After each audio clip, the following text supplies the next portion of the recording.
Hi అండి, అందరికీ నమస్కారం అండి. ఫ్రెండ్స్, ఇప్పుడు అందిన వార్త.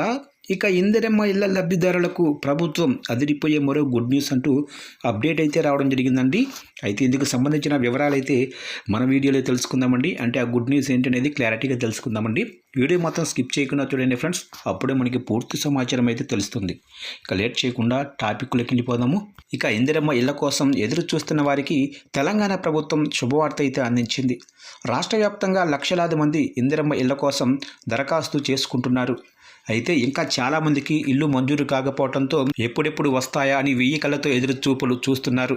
అయితే ప్రభుత్వం విడతల వారీగా ఇళ్లను మంజూరు చేస్తుంది. ముందుగా గ్రామాల్లోని పేదలకు ఇళ్లను మంజూరు చేస్తుండగా ఇప్పటికే చాలా చోట్ల గృహప్రవేశాలు కూడా పూర్తయ్యాయి.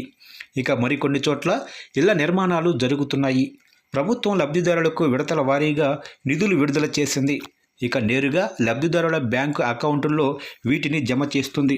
ఇక ఇందిరమ్మ ఇళ్ల మంజూరు అనేది నిరంతరాయ ప్రక్రియ అని గృహ నిర్మాణ శాఖ మంత్రి పొంగులేటి శ్రీనివాసరెడ్డి స్పష్టం చేశారు. ఇప్పటికే ఒక విడత ఇళ్ల మంజూరు పూర్తవగా మరో 3 విడతలు కొనసాగిస్తున్నామని తెలిపారు.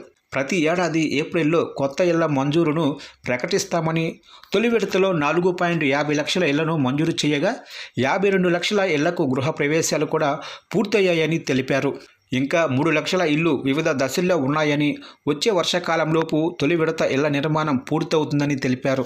ఇక రెండో దశలో పట్టణాల్లోనే ప్రజలకు కూడా ఇందిరమ్మ ఇళ్లను మంజూరు చేయనున్నట్లు ప్రకటించారు. ఇక గ్రామాల్లో స్థలాలను గుర్తించి వాటిని నిరుపేదలకు ఇస్తామని, 400 నుంచి 600 చదరపు అడుగుల విస్తీర్ణం పరిమితికి మించి ఇల్లు నిర్మించుకున్న వారికి మినహాయింపులు ఇస్తామని పొంగులేటి శ్రీనివాసరెడ్డి స్పష్టం చేశారు. ఇక కేసీఆర్ ప్రభుత్వంలో చాలామందికి ఇల్లు మంజూరు చేసినా నిధులు అందలేదని, ఇప్పుడు వారికి కూడా జమ చేసేలా చర్యలు తీసుకోనున్నట్లు తెలిపారు. ఇక సింగరేణి ఏరియాలో ఇళ్ల పట్టాల మంజూరీకి సంబంధించి కేబినెట్ నిర్ణయం కూడా తీసుకుంటున్నామని పేర్కొన్నారు.